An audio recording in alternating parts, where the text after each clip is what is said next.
Power does not announce itself. It does not always wear uniforms. It does not always speak loudly, and it does not always use force. Power survives because people believe in it. Ladies and gentlemen, citizens of the world, future leaders, thinkers, and observers of power, welcome. This is not a lesson in paperwork. This is not immigration advice. This is not sentiment. This is a question of belonging. Tonight, we do not ask how to obtain citizenship. We ask something far more fundamental. What does it mean to belong to a state? And what does the state demand in return? Part 1. The most reduced idea in politics. Citizenship is often reduced to a passport, a document, a color, a stamp. This is the smallest part of citizenship. Citizenship is not paper, it is a relationship. A relationship between the individual and organized power. Citizenship is not a status, it is a practice. Every state defines this relationship differently, but no state can exist without it. Part 2. Why states create citizens. States do not create citizens out of generosity. They do it out of necessity. A population without citizenship is unpredictable. Citizenship transforms people into participants, subjects into stakeholders, residents into obligations. A state without citizens is only territory with administration. Citizenship stabilizes power. Part 3. Rights, the visible side.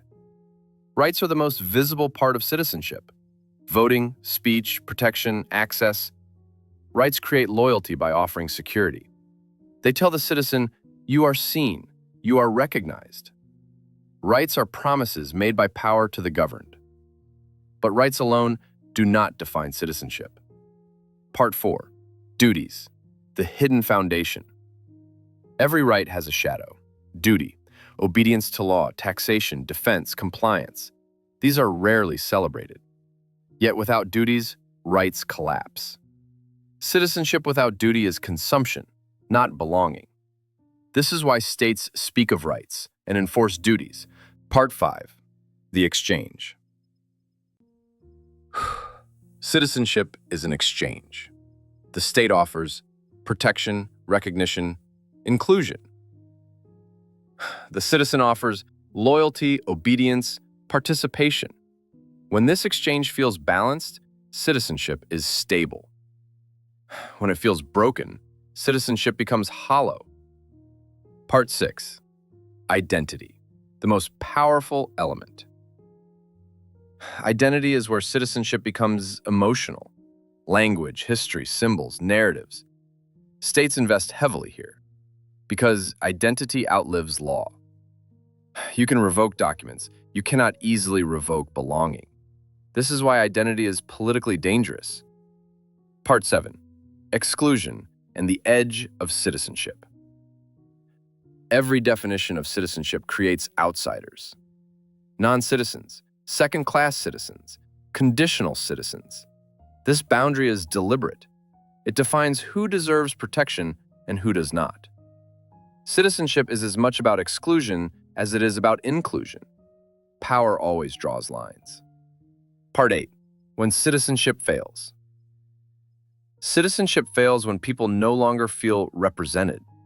Rights feel symbolic. Duties feel one-sided. Identity feels imposed. At this point, citizenship becomes a label, not a bond. Withdrawal begins, and withdrawal is political. Part 9. The final truth. Citizenship is not permanent.